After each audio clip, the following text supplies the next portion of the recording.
Di sebuah dunia yang terdiri dari gugusan pulau melayang takdir, memulai sebuah babak kelam yang kelak dikenal sebagai perang akhir zaman.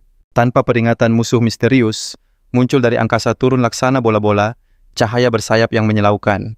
Wujud mereka begitu asing dan anorganik sebuah eksistensi yang belum pernah disaksikan oleh dunia manapun sebelumnya. Namun mereka memakai sihir yang serupa dengan manusia, membuat sosok tak dikenal ini memenuhi langit dengan kehadiran mereka yang mengancam. Invasi para malaikat jatuh, begitu mereka disebut, menebarkan bayangan ancaman besar bagi seluruh umat manusia. Umat manusia terdesak hingga ke jurang kepunahan, tak berdaya melawan para penjajah perkasa itu. Namun, seorang penyihir agung bangkit untuk menyelamatkan dunia. Sang penyihir melepaskan sebuah mantra dahsyat. Lingkaran sihir raksasa berpendar di bawah kakinya saat ia melayang gagah di angkasa. Kekuatan sihirnya begitu luar biasa, dengan mudah melenyapkan salah satu dari makhluk langit yang aneh itu. Pemuda itu menciptakan sihir unik bernama MAS Tak Pembalikan Fenomena. Dengan kekuatan inilah ia seorang diri berhasil memukul mundur semua musuh. Setelah pertarungan panjang yang melelahkan, kedamaian pun akhirnya kembali menyelimuti dunia. Sang penyihir agung menatap langit biru yang cerah menandakan bahwa semua ancaman telah sirna. Cerita pun beralih ke sebuah kerajaan sihir, sebuah istana megah yang melayang anggun di antara gumpalan awan. Di dalam aula agung istana, sebuah upacara penobatan yang bersejarah akan segera dilangsungkan. Sorak-sorai membahana untuk Tuan Alice, sang pahlawan yang mengusir para malaikat jatuh saat ia melangkah dengan gagah. Publik tak henti meneriakan namanya, memujanya sebagai penyihir agung pahlawan mereka. Dengan tenang ia menghampiri takhta dan mendudukinya. Dengan penuh percaya diri, ia menerima pekikan sorak-sorai dari kerumunan yang menganggapnya sebagai sang penyelamat. Dalam hatinya ia berpikir akhirnya ia akan menjadi penguasa yang memimpin dunia ini sebagai kaisar pertama. Ia merasa tujuannya telah tercapai, namun tiba-tiba sebuah suara akrab memanggilnya kakak. Sang kaisar baru menoleh raut wajahnya menunjukkan ia mengenali suara itu. Itu adalah Sofia. Pemuda itu adalah Sofia, adik dari Alice. Ia bertanya apa yang dibutuhkan oleh kakaknya. Namun Sofia segera meralat ucapannya, menyapa sang penyihir agung, bukan sebagai kakak melainkan sebagai kaisar pertama. Lalu ia pun bertanya, bolehkah ia yang menyematkan mahkota, sebuah permintaan yang mengejutkan sang penguasa baru. Alice terdiam merenungkan permintaan itu. Ia tahu tugas ini seharusnya dilakukan oleh uskup agung. Suasana menjadi hening sejenak. Tatapan mata Alice menunjukkan ia berpikir keras, sementara adiknya menatap dengan ekspresi penuh harap, menantikan jawaban. Raut wajah sang penyihir agung menyeratkan sedikit keterkejutan. Butir keringat muncul di pelipisnya. Uskup agung pun angkat bicara menyatakan bahwa mereka merasa terhormat jika Sofia yang melakukannya. Dengan senyum tipis, Alice mengizinkannya. Tentu saja hal ini membuat Sofia sangat gembira. Adiknya begitu gembira, ia berterima kasih dan berkata, kalau ia sangat bahagia. Alice membalas, ia juga bahagia, karena Sofia adalah satu-satunya saudara yang ia miliki di dunia ini. Uskup agung dan para pendeta lain tersenyum hangat seolah menyetujui keputusan tersebut. Maka tibalah momen bersejarah itu, saat sang pahlawan akan dinobatkan secara resmi sebagai kaisar. Gemuruh sorak-sorai kembali meledak merayakan sang penyelamat dan penguasa baru Istana Magix. Sofia memegang mahkota menyatakan ia siap. Dengan lembut ia menyematkan mahkota itu, seraya berterima kasih atas semua yang telah dilakukan kakaknya hingga kini. Namun dengan senyuman kelam, ia menambahkan sebuah kata perpisahan yang mengerikan. Dalam sekejap sang kaisar baru merasakan tusukan tajam yang tiba-tiba saat cairan merah memercik ke wajahnya. Dengan seringai licik, Sofia menghunuskan belati ke arah kakaknya membuat sang kaisar baru tertegun dalam keterkejutan. Alice menatap tak percaya, tak mampu memahami apa yang baru saja terjadi di hari penobatannya. Adiknya menjelaskan bahwa sihir pertahanan terkuat sekalipun tidak selalu aktif, dan itu menciptakan sebuah celah. Sofia mengaku memanfaatkan celah itu, menjatuhkannya saat ia lengah dan tak berdaya. Kondisinya melemah, ia pun terjatuh ke lantai. Sang penyihir agung bertanya, mengapa? Ia mengingatkan bahwa mereka adalah satu-satunya keluarga. Adiknya dengan dingin menekan kepalanya ke bawah, hanya menjawab ia tak tahu alasannya. Para pendeta di dekatnya hanya tersenyum licik mengungkapkan bahwa mereka semua terlibat dalam konspirasi ini. Sofia menyebut kakaknya bodoh karena lebih memilih melawan malaikat jatuh daripada mengurus politik istana. Ia berkata, tugasmu sudah selesai.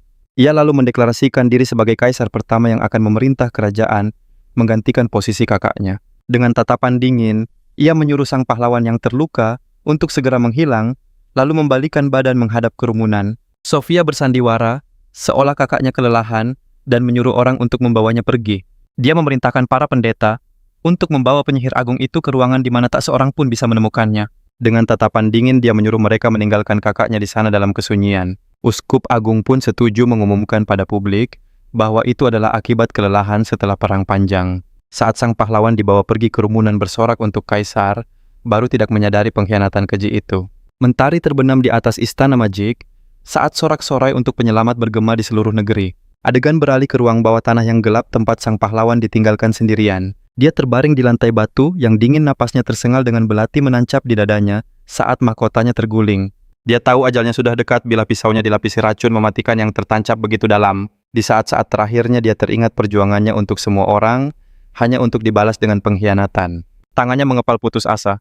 Padahal ini seharusnya menjadi awal dari mimpinya. Dia ingin menjadi raja yang dicintai rakyatnya. Setetes air mata jatuh saat dia teringat adiknya Sofia. Dia mengerang kesakitan, bertanya-tanya mengapa adik satu-satunya yang paling ia sayangi tega melakukan ini padanya.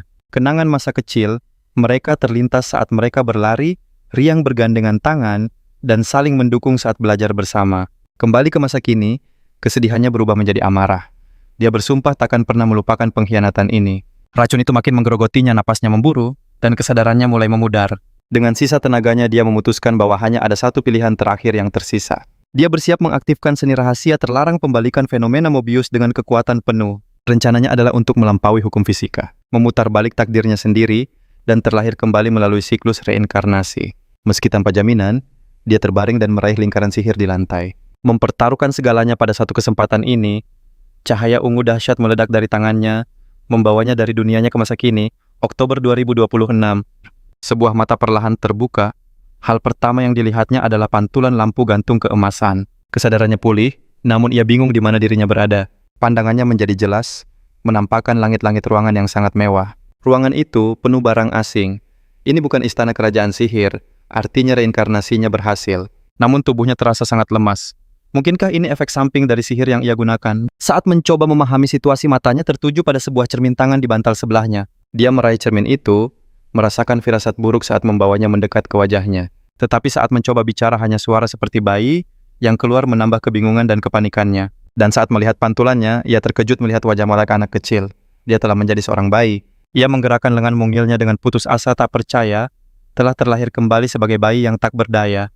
Tiba-tiba dia mendengar suara dan menoleh menyadari seseorang baru saja masuk ke kamarnya. Seorang wanita berpakaian pelayan bernama Arunasari masuk dan menyapanya senang melihatnya sudah bangun. Dia mencoba bertanya tentang dunia ini, tapi kata-katanya keluar seperti ocehan bayi. Pelayan itu salah paham, mengira dia hanya ingin tidur lebih lama, dan mengangkatnya untuk dipeluk. Dia meronta dalam pelukannya, berusaha keras memberitahu bahwa dia salah, tapi hanya bisa mengeluarkan suara bayi. Wanita itu dengan lembut menenangkannya, menepuk punggungnya sementara dia terus berusaha menyampaikan pikirannya. Wanita itu tersenyum manis, memanggilnya anak baik, sama sekali tak menyadari pergolakan batinnya. Meskipun merasa frustrasi, dia merasa rileks. Dalam dekapan hangat itu merasakan kenyamanan aneh saat tubuh barunya mengambil alih. Rasa kantuk yang luar biasa pun menyerangnya. Dia akhirnya menyerah, menutup matanya, dan tertidur lelap dalam pelukan lembut pelayan itu. Sang pengasuh tersenyum hangat senang, karena anak itu akhirnya tenang dan terlelap. Saat akan ditidurkan, matanya justru terbuka melawan kantuk. Sesaat kemudian, ia sudah kembali di ranjangnya menatap keluar lewat jeruji kayu. Jam di dekatnya mengabarkan bahwa beberapa jam telah berlalu. 2 jam kemudian ia duduk termenung di ranjangnya, tampak lelah usai tertidur. Ia sadar tak bisa melawan rasa kantuknya yang berarti tubuhnya kini punya batasan fisik bayi. Niatnya pun sulit tersampaikan, membuat situasinya makin membuatnya frustrasi. Sadar harus bertindak, ia mengulurkan tangan mungilnya. Bertekad menemukan cara untuk mempelajari dunia baru ini. Ia berhasil membuka kait ranjangnya, bertekad untuk bergerak efisien dalam keterbatasan fisiknya. Dengan sisi ranjang yang kini terbuka, ia menimbulkan suara keras saat dirinya dan semua kasurnya jatuh ke lantai. Suara itu mengagetkan seorang pelayan yang hendak masuk. Ia membuka pintu dan mendapati si bayi di lantai dikelilingi tumpukan buku. Ia benar-benar terkejut melihat pemandangan itu. Matanya terbelalak tak percaya. Buku-buku berserakan di mana-mana. Beberapa di antaranya terbuka menampilkan tulisan dan gambar. Ada buku sejarah geografi dan berbagai subjek lain yang menumpuk tinggi di sekelilingnya. Si kecil duduk di tengah semua itu membaca sebuah buku dengan sangat fokus. Ia bergumam seolah menjelaskan data sambil menunjuk buku itu. Pelayan itu terpana bertanya-tanya bagaimana ia bisa keluar sendiri. Ia segera menggendong dan memeriksa tubuh si bayi. Rasa khawatirnya seketika mengalahkan rasa terkejutnya. Mengetahui bayi itu tak terluka, ia menghela napas lega. Syukurlah, ia aman dan pelayan itu mendudukkannya di kursi tinggi. Ia berkata si bayi membuatnya takut dan tak seharusnya ditinggal sendirian. Sang pengasuh lalu menyiapkan makanannya, memintanya untuk menunggu sebentar. Dengan tatapan penuh arti, si kecil merasa misinya berhasil. Ia mendapat pengetahuan dasar tentang dunia baru ini dari buku anak-anak. Sepertinya ia telah berinkarnasi ribuan tahun ke masa depan. Sebuah fakta yang kini harus ia terima. Sambil minum, ia mencerna informasi bahwa ini Oktober 2026. Ia mencatat bahwa di luar perkembangan sihir yang ia ketahui, dunia baru ini telah mencapai kemajuan ilmu pengetahuan dan teknologi yang luar biasa. Inilah era di mana kebijaksanaan dari belajar bersinar lebih terang daripada para pemenang di arena. Namun ia sadar butuh lebih banyak dokumen untuk memahami dunia ini karena buku-buku tadi hanyalah untuk balita. Ia memutuskan harus membujuk pelayan itu untuk membawanya ke perpustakaan, tetapi tatapan tajamnya hanya membuat pelayan itu bertanya-tanya. Ia kemudian penasaran tentang orang tua di rumah ini karena ia hanya melihat para pelayan sejauh ini. Ia mengangkat botolnya yang kosong meminta tambah dengan bahasa bayi. Pelayan itu kagum botolnya sudah habis tak bersisa. Ia berpikir tentang susu itu, rasanya hangat dan tawar tapi tidaklah buruk. Ia berpikir tentang susu itu, rasanya hangat dan tawar tapi tidaklah buruk. Padahal di kehidupan sebelumnya ia sama sekali tak suka susu. Sentuhan tangan di kepalanya membuatnya bertanya apa seleranya berubah di tubuh barunya ini. Ia kembali bergumam masih mencoba berkomunikasi, namun si pelayan hanya terus menepuk kepalanya dengan gemas. Saat itu, seorang wanita lain kepala pelayan Shikuru Shinobu muncul dan bertanya padanya. Ia mengingatkan pelayan muda itu bahwa pekerjaan dapur masih menanti membuatnya jadi panik. Dengan nada dingin kepala pelayan mengomentari betapa lambannya pekerjaan pelayan itu. Meskipun pelayan muda itu menjawab dengan sigap, ia tetap meminta maaf dan berjanji akan segera ke dapur.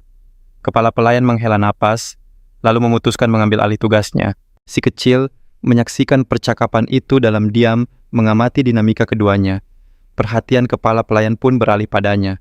Ekspresinya sulit ditebak saat ia berdiri menatapnya dari atas. Tatapannya begitu serius dan mengintimidasi, sangat berbeda dengan kehangatan pelayan sebelumnya. Sambil mendekat, ia mengambil sehelai kain kecil, siap mengambil alih tugas merawat si bayi. Bocah kecil itu mengamati kepala pelayan dengan tatapan penuh tanya penasaran dengan gerak-geriknya. Dia memperhatikan wanita berwajah galak itu, bergerak di penjuru ruangan, membereskan kekacauan yang dibuatnya sambil memunguti buku-buku yang tercecer di atas karpet mewah. Setelah semua buku terkumpul dari lantai, ia dengan sigap mengembalikannya ke dalam rak. Ternyata rak buku itu adalah sebuah pintu rahasia yang ditutupnya dengan ekspresi serius. Dari balik tempat buku tadi, ia menemukan sebuah kotak kecil berhias permata yang berkilauan. Sambil melirik sekitar untuk memastikan aman, ia dengan licik menyembunyikan kotak itu di saku celemeknya. Sang Archmage yang berinkarnasi menyaksikan semua perbuatan itu dengan saksama. Sebuah kesadaran muncul di wajahnya. Ia berpikir, wanita itu bisa mencuri dan menimpakan kesalahan pada bayi. Ia yakin tuannya tak akan curiga padanya. Ia lalu berbalik menatap si bocah, tak sadar aksinya telah terlihat. Raut wajah bocah kecil itu berubah. Matanya menajam dengan tatapan yang terlalu cerdas untuk seorang bayi. Kepala pelayan sepertinya menyadari tatapan aneh itu. Sedikit rasa jengkel terlintas di matanya. Aura mengancam menyelimutinya. Saat ia mempertanyakan tatapan kurang ajar, si bayi berpikir ia butuh pelajaran. Ia lalu mengambil sebuah termos, beralasan hanya akan menghangatkan susunya. Dengan senyum keji, ia membayangkan jeritan tangis bocah itu saat tersiram air panas. Pelayan itu langsung melemparkan cairan mendidih ke arahnya berniat menyakitinya dengan serius. Namun tepat sebelum air itu mengenainya, cairan itu membeku di udara melayang, tanpa membahayakannya sama sekali. Cairan itu tetap diam tak bergerak, sementara si bocah menatap tenang. Dari dalam perisai air matanya bersinar ungu. Ekspresinya berubah serius dan penuh amarah. Ia telah mengaktifkan sihirnya. Sebuah fenomena pembalikan terjadi, air panas itu berbalik arah kembali menuju pelayan itu. Kepala pelayan itu terdiam membeku, tak percaya bagaimana air itu berhenti dan kini mengarah padanya. Sebelum ia sempat bereaksi, cairan panas menyiram tubuhnya, membuatnya menjerit kesakitan. Dia jatuh ke lantai menggeliat kepanasan dan memohon air untuk mendinginkan lukanya. Di tengah keributan itu, gelang mutiara curiannya terlempar keluar dari saku, mengungkap kejahatannya. Perhiasan itu melayang di udara lalu mendarat dengan sempurna di tangan mungil sang bocah. Dengan tatapan puas, ia mengangkat gelang itu, sadar kekuatan sihirnya masih utuh di tubuh bayinya. Esok harinya di luar mansion mewah itu, sebuah rencana baru dimulai. Pengasuh mengajaknya ke taman hiburan. Ia berpikir ini akan menjadi jalan-jalan yang menyenangkan untuk seorang anak. Sambil mendorong kereta bayi, ia bercerita tentang air mancur dan ayunan yang akan mereka lihat di sana. Akan tetapi bocah kecil itu tampaknya punya tujuan lain dalam pikirannya. Ia mengangkat tangan mungilnya menunjuk ke arah yang berbeda dari taman. Sang pengasuh berhenti dan setuju ke sana. Walau tampak sedikit bingung, mereka mengubah arah menuju lokasi pilihan si bocah untuk jalan-jalan mereka. Pengasuh menatap tujuan mereka dengan ekspresi bingung, tidak mengerti pilihan si bocah. Bukannya taman, ia malah membawa mereka ke sebuah bangunan megah yang ternyata adalah perpustakaan. Berdiri di depan bangunan besar itu, ia bertanya apa benar ini tempat tujuannya. Ia lalu mengambil beberapa buku, termasuk ensiklopedia Grimware, dan menyimpannya di kereta bayi. Saat mereka hendak pergi, ia berpikir buku-buku ini akan mengisi kekosongan pengetahuannya selama 5.000 tahun. Dia berencana untuk membacanya secara diam-diam. Kapanpun pengasuhnya tak melihat, sang pengasuh melirik si bocah yang kini pura-pura terlelap di keretanya. Dia merasa tingkah laku bocah ini aneh. Bayi mana yang tak suka taman dan malah mau membaca buku sulit? Setelah acara jalan-jalan yang tak biasa itu, mereka akhirnya tiba kembali di rumah. Pengasuh membuka pintu besar, lalu mendorong kereta bayi ke dalam seraya mengumumkan kepulangan mereka.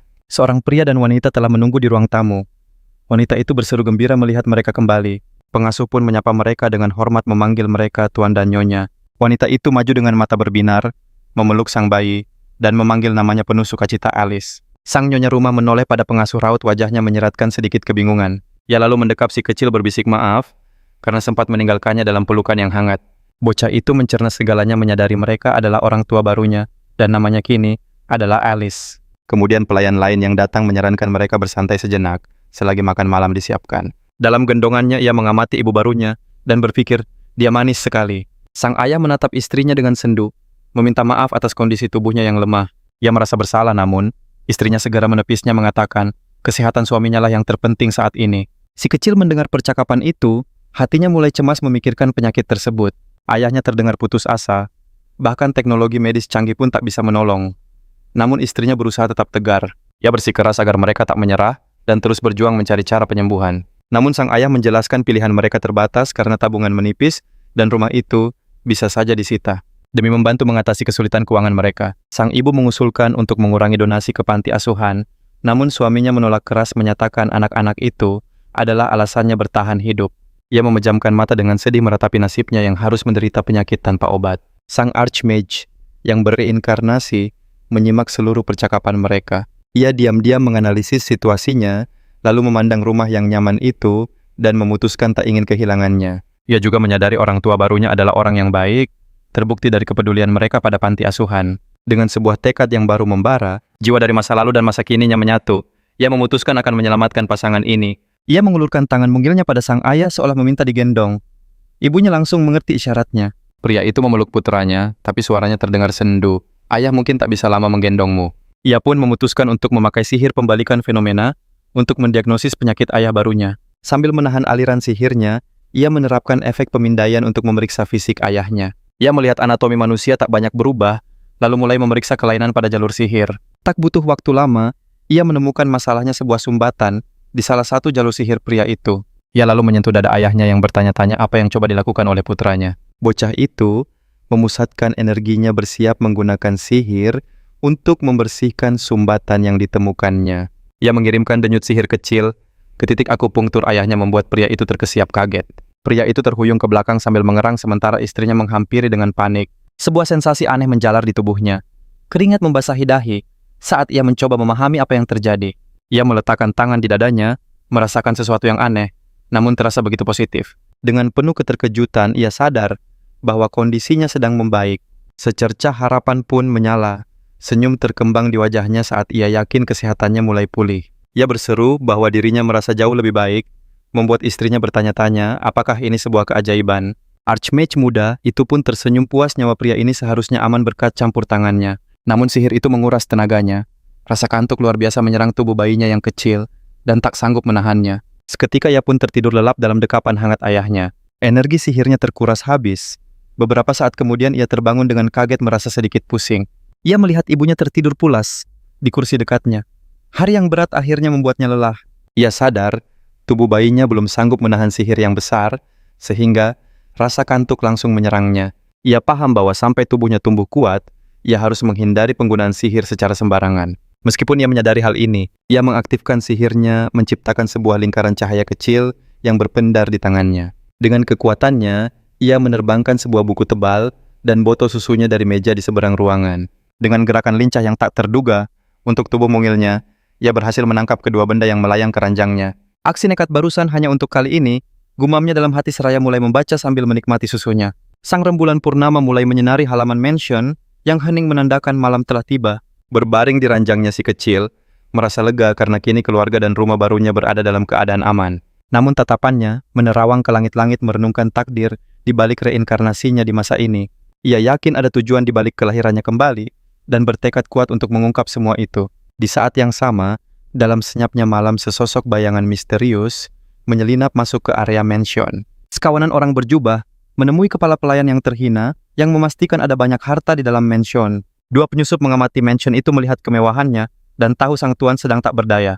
Yang lain menambahkan bahwa tuannya terlalu baik, membuat penjagaan sangat lemah, sementara pelayan itu tak sabar menagih upahnya. Sang pemimpin melempar sekantong koin, menyelesaikan kesepakatan mereka sebelum melanjutkan rencana. Lalu dengan senyum yang mengerikan, ia memerintahkan untuk masuk dan menyingkirkan siapapun yang melihat wajah mereka di dalam. Ia menambahkan perintah kejam untuk tidak memberi ampun pada siapapun, bahkan pada bayi sekalipun. Para pengikutnya pun setuju, dan di bawah sinar rembulan, mereka bersiap menyerang mansion. Di dalam sang archmage, Cilik tertidur pulas, tak menyadari ancaman yang mengintai di luar. Namun tiba-tiba ia terduduk di ranjangnya, matanya terbuka lebar merasakan aura jahat yang begitu kuat.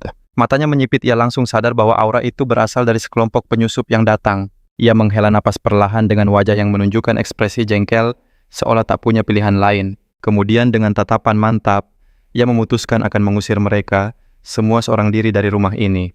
Meskipun tekadnya serius di depan orang tuanya, ia tetaplah bayi polos. Di luar mansion itu, bermandikan cahaya rembulan. Tampilannya yang tenang menyembunyikan ancaman yang sedang mengintai di dalam. Para penyusup berhasil masuk, dan kini berada di lobi utama melangkah, tanpa suara di aula yang megah. Bayangan mereka menari-nari di dinding saat sang pemimpin berhenti di depan tembok bersiap merapal sihir. Lingkaran sihir biru terang pun muncul di dinding membuka sebuah gerbang portal bagi mereka. Ia dan anak buahnya melangkah keluar dari portal sihir itu, berhasil melewati semua sistem keamanan biasa. Sang pemimpin tersenyum sinis, karena tak ada pelindung sihir, meremehkan pemilik mansion yang naif. Berbekal dana dari pelayan tadi, ia memimpin kelompoknya dengan yakin menuju ruang kerja utama. Ia memerintahkan anak buahnya untuk mengambil semua benda berharga yang mereka lihat di sana. Salah satu dari mereka bertanya, bagaimana jika ada staf yang memergoki mereka nanti? Tatapan dingin sang pemimpin sudah menjadi jawaban, ia tak ingin mengulang perintahnya lagi.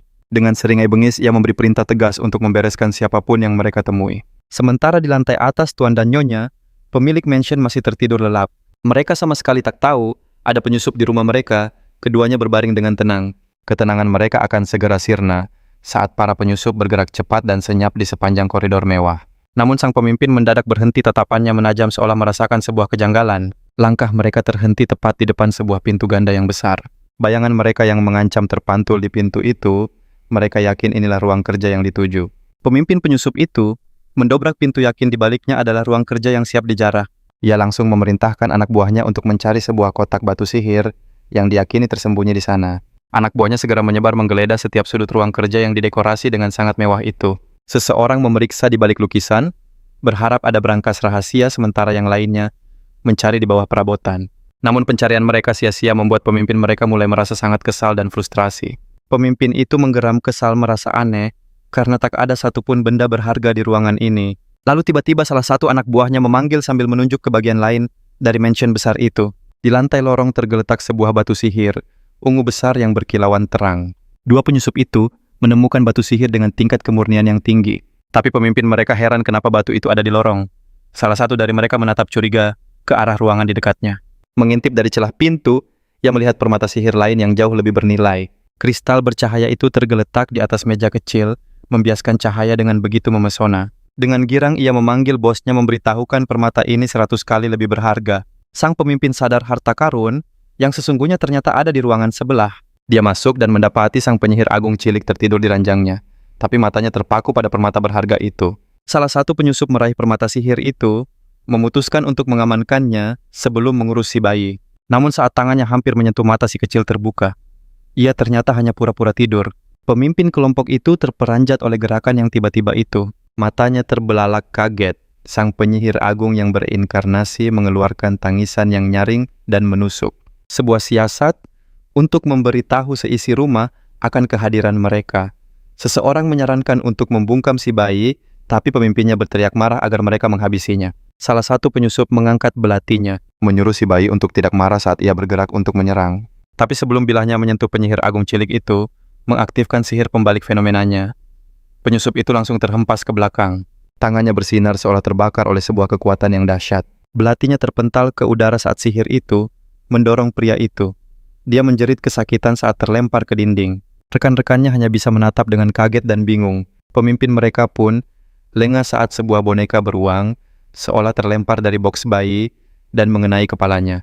Dia dan anak buahnya terpental oleh kekuatan tak terlihat, lalu terangkat ke udara tak berdaya melawan sihir yang menguasai mereka. Sang pemimpin mengerang kesakitan. Tubuhnya berputar saat kekuatan aneh itu menekannya. Matanya melotot saat sadar ia sepenuhnya berada dalam genggaman kekuatan tak dikenal ini, menyebut penyerangnya pencuri kecil. Terdengar sebuah suara misterius, mengungkapkan bahwa dialah penyihir istana yang menjaga mansion dan telah membalikkan gravitasi mereka. Suara itu memperingatkan bahwa sihirnya jauh lebih kuat dan bisa melenyapkan mereka semua seketika. Pemimpin penyusup itu menggeretakkan giginya karena frustrasi.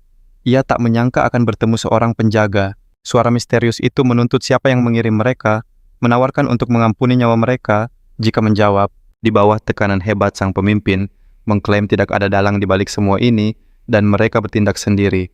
Penyihir istana menyimpulkan mereka hanya pencuri biasa, lalu menyuruh mereka meletakkan hasil curiannya dan pergi. Sang pemimpin dengan enggan setuju memohon agar sihir gravitasi yang menyiksanya dilepaskan. Mantra itu tiba-tiba lenyap dan para penyusup kembali jatuh ke lantai. Mereka mendarat dalam tumpukan yang menyakitkan, mengerang kesakitan karena pendaratan yang kasar. Sang pemimpin menatap dengan penuh benci. Keringat membasahi dahinya saat sadar ia telah kalah telak. Tak mau menerima kekalahan pemimpin penyusup itu, mengumpulkan energinya untuk serangan terakhir. Dia melepaskan ledakan sihir yang kuat menuduh penyihir istana misterius itu telah berbohong. Sinar energi melesat menuju boks bayi, tapi serangan itu dihadang oleh pertahanan yang sama kuatnya. Setelah kilatan cahaya yang terang, ia menyadari sihirnya telah sepenuhnya dimentahkan. Di tempat si bayi, sebuah sosok orang-orangan sawah yang aneh kini berdiri membuat para penyusup benar-benar bingung. Penyihir agung cilik itu menyaksikan dari tempat tidurnya, menyebut perlawanan sia-sia mereka bodoh sambil memegang alat aneh. Penyusup itu menunduk ngeri saat sadar terjebak ilusi. Dia berbalik tepat waktu untuk melihat anak kecil itu berdiri di ranjangnya. Sebuah ekspresi dingin dan penuh amarah terpancar di matanya. Lingkaran sihir merah muda muncul di sekitar si bayi, dan bayangan masa lalunya sebagai penyihir agung terwujud di belakangnya. Gelombang energi sihir yang dahsyat meletus dari anak itu, menelan seluruh ruangan beserta para penyusup yang ketakutan. Para sosok berjubah terperangkap dalam ledakan dahsyat. Tubuh mereka hancur diliputi rasa sakit oleh kekuatan yang luar biasa. Keesokan paginya mobil polisi berjejer di depan mansion. Jejak peristiwa semalam kini dalam penyelidikan. Sang tuan rumah pun menjelaskan kepada polisi bahwa ia menemukan para penyusup sudah tak berdaya saat ia terbangun. Seorang petugas kemudian bertanya pada pelayan baru, namun mereka sama sekali tidak tahu siapa yang telah melumpuhkan para penjahat itu. Petugas itu lalu mengungkapkan sebuah fakta pelayan yang sebelumnya dipecat telah mengakui perbuatannya. Ia mengaku dirinya diancam dan itulah sebabnya. Ia menambahkan bahwa para penjahat itu punya ingatan yang kacau bergumam kalau mereka dikalahkan oleh seorang bayi. Tuan rumah dan pelayannya hanya bisa terdiam, tak percaya dengan cerita yang begitu aneh dan mustahil. Tak jauh dari sana sang penyihir agung cilik merangkak di lantai bergumam polos untuk menjaga penyamarannya. Sang ibu memperhatikannya dengan penuh sukacita, memuji kemampuan merangkaknya yang mengesankan. Di tengah belayan orang tuanya, ia berhati-hati menyembunyikan kekuatan sejatinya. Senyum tipis penuh arti terukir di wajahnya. Ancaman telah berlalu. Sang ayah menghela napas lega merasa semuanya telah usai. Ibu melihat putranya tampak senang dan bertanya apakah terjadi sesuatu yang baik yang disetujui oleh sang ayah. Si kecil kemudian bangkit dari posisi merangkaknya bersiap mencoba suatu hal yang baru. Dengan wajah penuh konsentrasi, ia perlahan dan terhuyung-huyung mencoba berdiri untuk pertama kalinya. Ia berhasil berdiri sendiri, sebuah pencapaian luar biasa yang membuat kedua orang tuanya terkejut bukan main. Ibunya berteriak kaget bahwa putranya berjalan dan sang ayah menyemangatinya untuk terus maju. Sang ayah terpana berpikir mungkinkah putranya seorang jenius karena bisa berjalan secepat ini. Sang penyihir agung cilik tetap memasang wajah bayi polosnya, menikmati pujian orang tuanya. Sang ayah mengangkatnya dengan gembira takjub pada kemajuan putranya yang pesat. Sang ibu merasa suaminya berlebihan meski ia juga bangga. Si kecil pun puas berpikir kemandirian fisik adalah awal yang baik. Ia sadar perlu melatih tubuh dan juga otaknya. Tapi ia juga sadar menjadi anak ajaib yang terlalu menonjol bisa mendatangkan masalah. Ia memutuskan untuk tumbuh dalam diam, melanjutkan belajar secara rahasia sambil tetap menyamar. Seorang pelayan baru membawakannya sebotol susu, sementara ia duduk tenang di antara tumpukan buku. Pelayan itu menatapnya tak percaya saat bayi itu begitu asyik membaca keringat dingin menetes di dahinya. Ia yakin anak ini adalah seorang jenius sejati. Melihat kemampuan luar biasa itu, ia segera berlari memberitahu tuannya apa yang baru saja ia saksikan. Dengan suara penuh semangat pelayan itu menjelaskan bahwa putra mereka memaksa meminta buku dan membacanya sepanjang pagi. Sang ayah menatap putranya tanpa kata, wajahnya menunjukkan kekaguman murni, bertanya-tanya tentang bakat anaknya. Sang penyihir agung yang berinkarnasi itu mendengarkan rencana orang tuanya dengan ekspresi termenung. Ayahnya dengan sangat gembira memutuskan akan mendaftarkan putra mereka ke lembaga pendidikan sihir dan sains. Saat orang tuanya sibuk membahas masa depannya si kecil, tetap diam tenggelam dalam tumpukan bukunya. Ia terhanyut dalam sebuah buku sejarah tebal, jari-jari mungilnya menelusuri teks kuno menyerap setiap informasi. Buku itu mengungkap sebuah rahasia 5.000 tahun lalu, dunia adalah rumah bagi peradaban kuno super istana sihir. Bangsa pahlawan ini memukul mundur para malaikat, lalu menghilang secara misterius dan membawa kedamaian pada dunia. Namun buku sejarah sekarang mengklaim bahwa penguasa bangsa itu adalah Kaisar pertama Sofia. Teks itu menggambarkan Sofia sebagai penyihir agung yang memimpin perang besar dan keturunannya hidup makmur. Dinyatakan bahwa bahkan 5.000 tahun kemudian garis keturunan Kaisar itu terus menguasai dunia. Kedamaian dunia modern disebut-sebut berkat Kaisar pertama, bahkan negara adidaya tunduk pada pengaruhnya. Kaisar dunia saat ini adalah Sofia ke-100 yang memerintah dari kerajaan sihir. Sang penyihir agung cilik mencerna informasi baru ini. Ia sadar keberadaannya telah dihapus sepenuhnya dari sejarah dan tangannya terkepal di atas buku itu. Ia mengakui bahwa sejarah seringkali ditulis oleh para pemenang demi keuntungan mereka sendiri. Amarah murni terpancar di wajahnya saat ia memikirkan saudarinya Sofia dan pengkhianatan yang begitu dalam. Seringai sinis terukir dia bertekad takkan membiarkan sejarah palsu ini terus berlanjut. Dia bersumpah akan mengungkap kebenaran memulai pembalasan dendamnya setelah 5.000 tahun. Dengan sihir uniknya pembalikan fenomena Albios, dia akan merebut kembali taktanya yang semestinya. Tiba-tiba emosinya meluap membuat sihirnya meledak. Pelayan memanggilnya cemas saat dia dan buku-buku di sekitarnya melayang. Sebuah fenomena poltergeist. Tercipta dari kekuatannya yang tak terkendali. Dia mengumpat dalam hati sadar, telah membalikan gravitasi tanpa sengaja. Sang pelayan benar-benar diliputi ketakutan. Wajahnya pucat pasi tak percaya dengan yang baru saja terjadi. Dia lari dari ruangan berteriak meminta ampun pada tuannya. Malam itu, keheningan kembali menyelimuti mansion di bawah sinar bulan purnama. Sang penyihir agung cilik sedang berlatih berjalan disemangati oleh kedua orang tuanya di setiap langkah kecilnya. Dia pun mengambil langkah goyah, lalu mencoba memanggil mama, namun yang keluar malah kata, "Saya." Ibunya benar-benar terperangah. Dia lalu mencoba kata papa, membuat ayahnya sama kagetnya mendengar kata pertama putranya. Kedua orang tuanya terpana takjub putra mereka bisa memanggil nama mereka begitu cepat. Sang ayah yakin putranya adalah seorang jenius karena bisa bicara di usia yang sangat belia. Tak lama seorang pelayan masuk mengumumkan bahwa persiapan malam telah selesai. Sang ibu terkejut tak menyangka hari sudah selarut ini. Waktu terasa cepat berlalu saat bermain bersamanya. Dia menoleh pada si kecil, dengan senyum manis seraya memanggil namanya. Lalu dia memberitahunya bahwa sudah waktunya bagi mereka untuk mandi bersama. Suaranya penuh kehangatan. Penyihir cilik itu terkejut dengan wajah bingung sementara ibunya dengan riang mengulangi ini waktunya mandi. Sama sekali tak menyadari pergolakan batin putranya. Dia mencoba menolak berpikir bisa memakai sihir pemurnian untuk membersihkan diri tanpa perlu mandi. Namun ibunya bersikeras mengatakan, dia habis bermain dan berkeringat jadi mandi adalah suatu keharusan. Namun ibunya bersikeras mengatakan, dia habis bermain dan berkeringat jadi mandi adalah suatu keharusan. Dalam upaya terakhir untuk kabur, dia berlari ke ayahnya memanggilnya untuk minta pertolongan. Ayahnya dengan senang hati setuju gembira, karena mengira anaknya itu sangat menyukainya. Maka hari pertama sang penyihir cilik di kehidupan barunya berakhir penuh tantangan tak terduga dan terlelap aman di ranjangnya. Penyihir cilik itu lega setelah melewati hari yang sibuk. Kini, tujuannya menjadi semakin jelas. Mengingat kaisar yang berkuasa adalah keturunan dari saudaranya yang licik itu, tangan mungilnya terkepal erat. Dia bersumpah akan membongkar kebenaran sejarah dan merebut kembali semua miliknya. Tapi dia sadar harus bersabar menunggu sampai tubuh bayinya cukup kuat untuk tugas besar yang menanti. 3 tahun kemudian, sebuah bangunan megah bak istana dikelilingi sakura terlihat. Orang tuanya berkata, inilah taman kanak-kanak barunya dan dia berjanji akan melakukan yang terbaik. Kini, di usia 3 tahun Asuka Irisu berdiri gagah dengan seragam barunya, siap untuk hari pertama sekolah. Dia pun menoleh kepada orang tuanya dengan senyum yang cerah. Berterima kasih karena telah mendaftarkannya di taman kanak-kanak bergengsi ini. Sambil berjalan dia berharap bisa akrab dengan guru dan teman baru. Tapi dia juga khawatir akan dirundung. Dengan sorot mata jahil, dia malah berpikir mungkin dialah yang akan membuat semua kekacauan. Dia mendengar orang tua lain menyombongkan prestasi anak mereka, seperti nilai sempurna di ujian bakat. Ibu lain membanggakan suaminya direktur lembaga riset sihir. Orang tua ketiga menimpali menyebut mereka pernah bertemu di pertemuan asosiasi koperasi sihir. Penyihir cilik itu mengamati mereka menyadari ini adalah anak-anak dari para kandidat elit dunia baru. Upacara penerimaan murid baru TK swasta Luminus pun dimulai di aula yang besar. Kepala sekolah menyambut siswa baru, memberitahu mereka akan belajar olahraga dan seni sihir dengan kurikulum termutakhir. Anak itu mendengarkan saksama. Ini pengalaman pertamanya di masyarakat terorganisir, dan dia akan menghadapinya dengan caranya sendiri. Adegan beralih ke ruang kelas bintang di TK Luminus, yang dipenuhi anak-anak penuh semangat. Seorang wanita ceria dengan rambut dicepol memperkenalkan diri sebagai Nona Sally, guru dari kelas bintang. Semua anak-anak tampak riang. Mereka menyambutnya dengan gembira, namun sang Archmage muda hanya mengamati dari kejauhan dengan tenang. Archmage muda itu memasang wajah datar. Ekspresinya sulit ditebak saat mengamati suasana kelas barunya. Dua temannya menariknya untuk menari, tapi raut wajah bosan dan tak tertarik itu tak juga berubah. Di kelas seni murid lain, memandangi gambarnya yang luar biasa, dengan penuh kekaguman sekaligus kebingungan.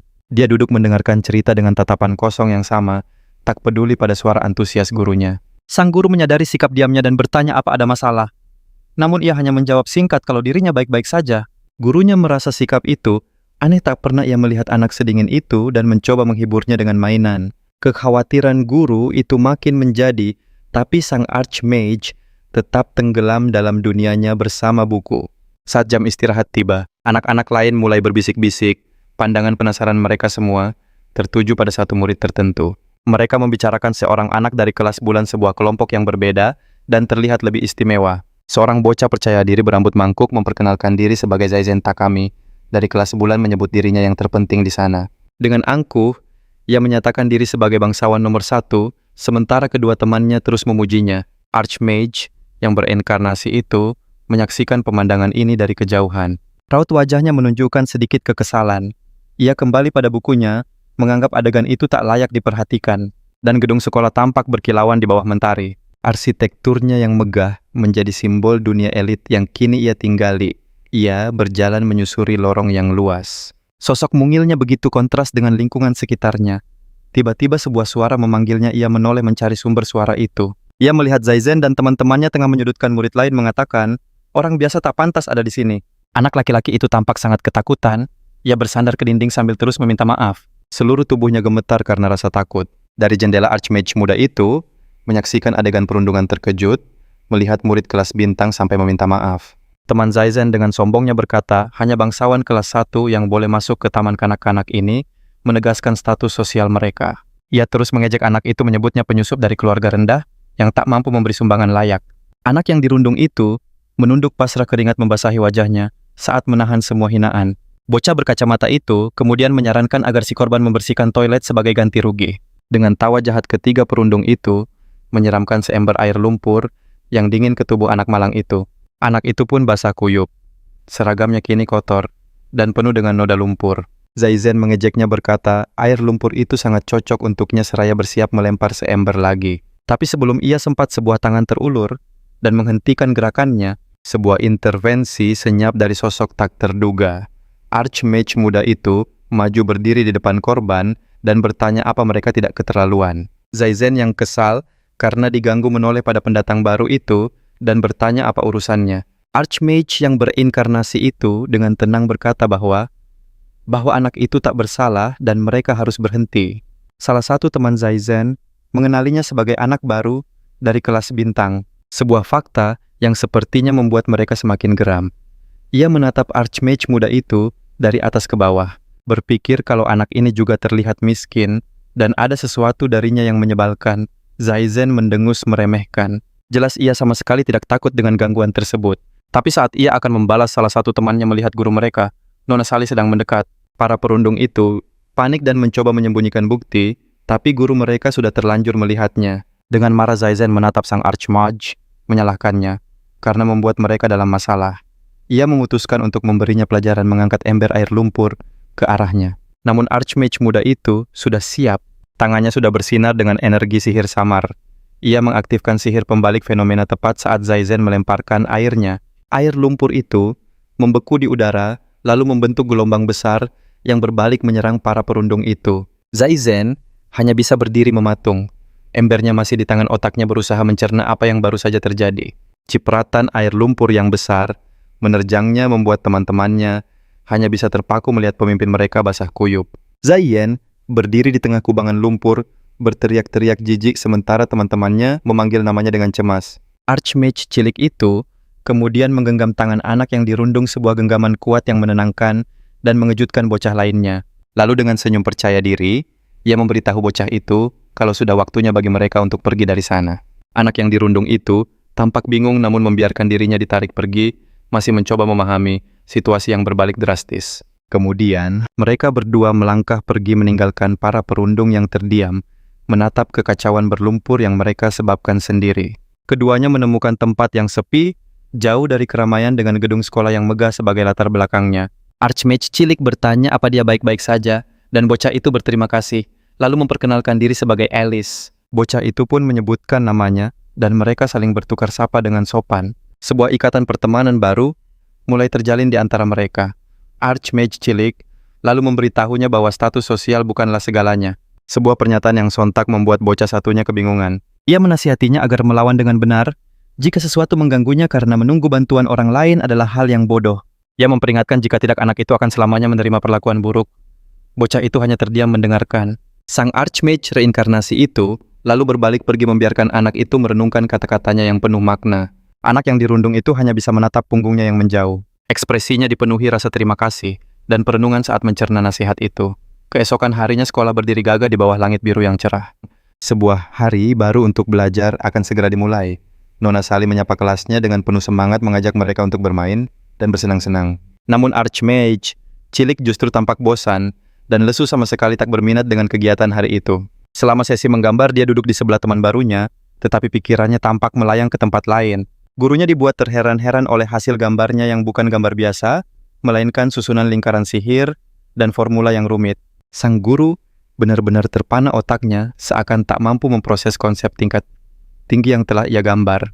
Ia mengenalinya sebagai teori sihir tingkat sekolah menengah jauh, melampaui apa yang seharusnya diketahui oleh seorang anak TK. Karena terlalu terkejut, ia hanya bisa tergagap dengan keringat dingin di wajahnya saat mencoba memahami kejeniusan muridnya. Kemudian saat sesi bermain balok Archmage cilik itu, kelihatannya ikut berpartisipasi seperti biasa.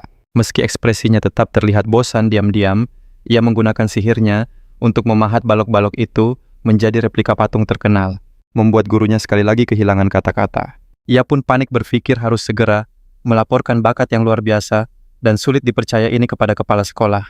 Sang Archmage reinkarnasi hanya bisa menghela napas.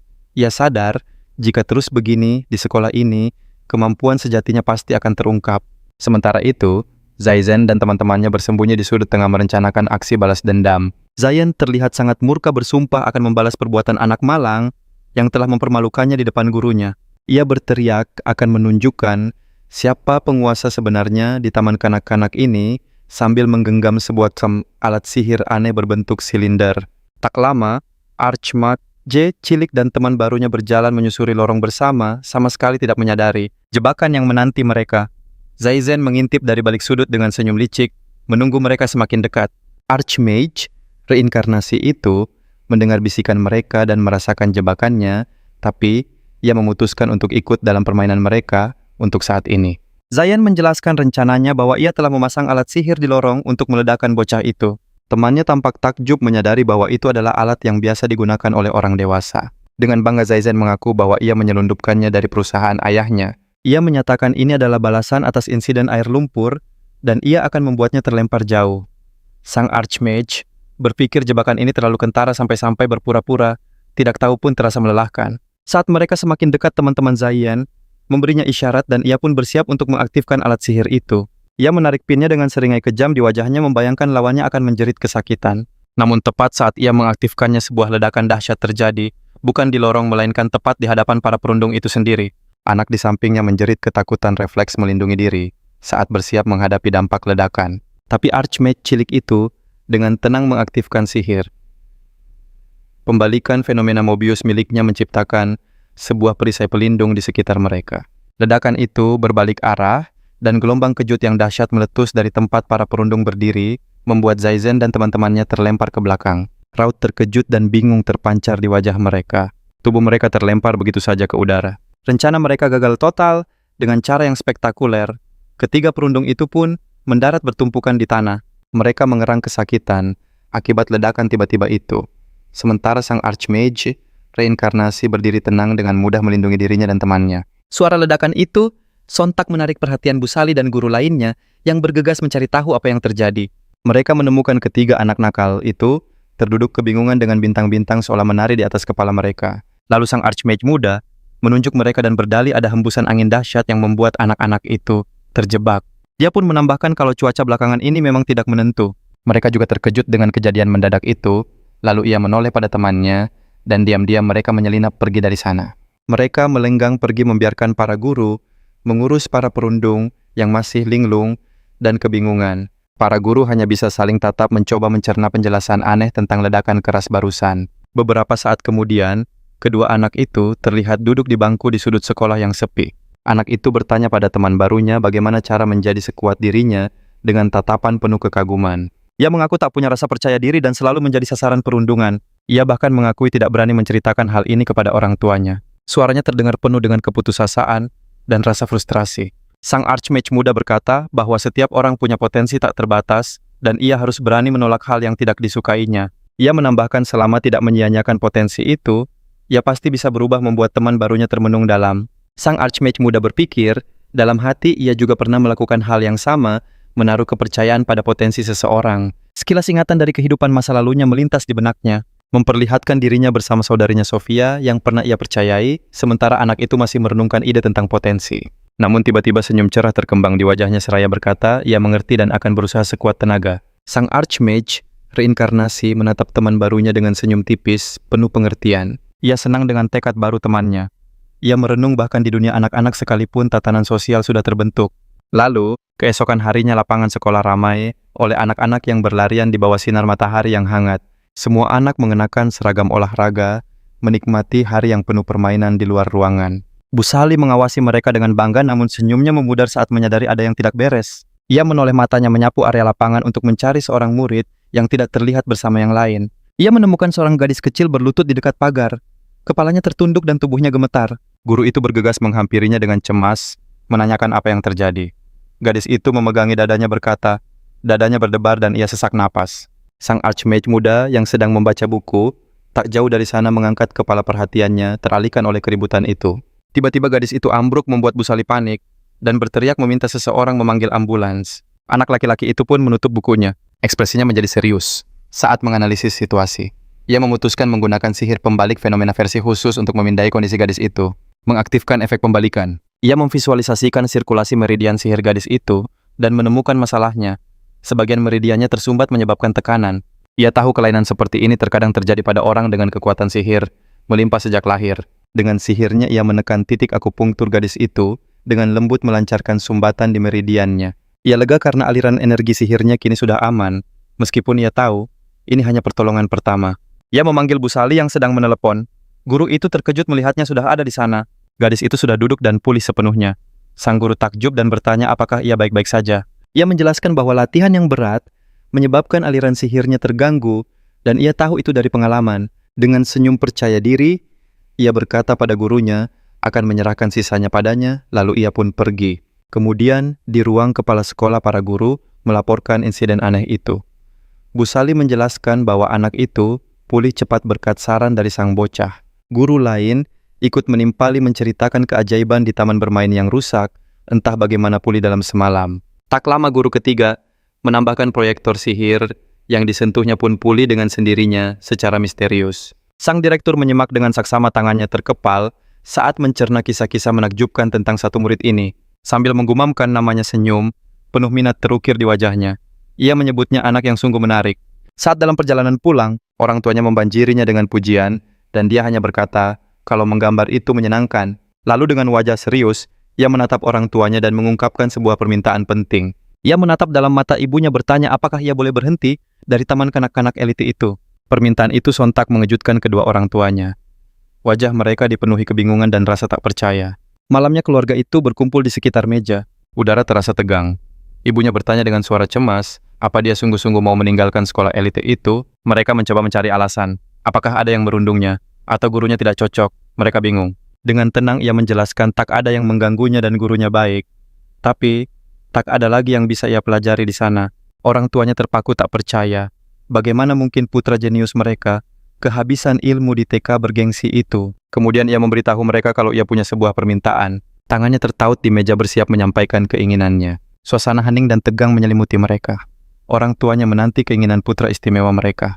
Namun saat ia hendak bicara, seorang pelayan masuk mengabarkan telepon dari kepala sekolah. Ibunya kaget dan segera bangkit mengangkat telepon. Raut wajahnya tampak begitu khawatir. Ia memastikan identitasnya lalu mendengarkan dengan saksama. Wajahnya terlihat semakin cemas. Archmage muda yang mendengar percakapan itu mulai cemas. Apakah insiden bom sihir itu sudah terbongkar? Keesokan harinya keluarga itu dipanggil ke kantor kepala sekolah Luminous Kindergarten. Duduk di hadapan kepala sekolah, sang ibu bertanya cemas, berharap putranya tidak berbuat onar. Kepala sekolah tersenyum, menenangkan dengan ekspresi penuh pengertian di wajahnya saat hendak bicara. Dia meyakinkan kalau putra mereka tak membuat masalah. Justru pihak sekolah kagum pada bakatnya yang luar biasa. Orang tuanya bingung. Sangat berbakat, tanya mereka sambil menatap putra mereka. Kepala sekolah lalu mengungkap putra mereka mampu memperbaiki proyektor sihir yang bahkan tak bisa ditangani orang dewasa. Mata Archmage muda terbelalak. Ia begitu terkejut saat semuanya diungkapkan secara gamblang. Kepala sekolah melanjutkan, menyebutkan aksinya menghentikan bom sihir demi menolong temannya. Tindakan heroik itu tak terlupakan. Sambil menghela napas, ia sadar rahasianya telah terbongkar. Penyamarannya kini hancur lebur karena ulahnya sendiri. Kepala sekolah menjelaskan menghentikan bom sihir butuh bakat magis tingkat B ke atas jauh melampaui level anak TK. Ia menambahkan kemampuan sihir, teknik penyembuhan, dan pengetahuan teknisnya sungguh luar biasa. Sang ayah menerima laporan yang merinci kemampuan istimewa putranya. Tangannya gemetar saat membaca laporan itu. Ia tahu putranya jenius, tapi tak pernah menyangka levelnya setinggi ini. Archmage muda sadar inilah saat yang tepat untuk menjalankan rencananya. Ia memotong percakapan, menyatakan punya sesuatu untuk dikatakan. Dengan wajah serius, ia resmi meminta untuk naik kelas. Permintaannya itu sontak mengejutkan sang ibu. Tak percaya putranya ingin melompat kelas di usia semuda ini. Ia menegaskan ingin lulus dari TK dan langsung masuk SD. Kepala sekolah tersenyum, ternyata ia berpikiran sama. Itulah alasan ia memanggil mereka. Pikiran mereka ternyata sejalan, dan ia akan dianggap sebagai lulusan dini istimewa.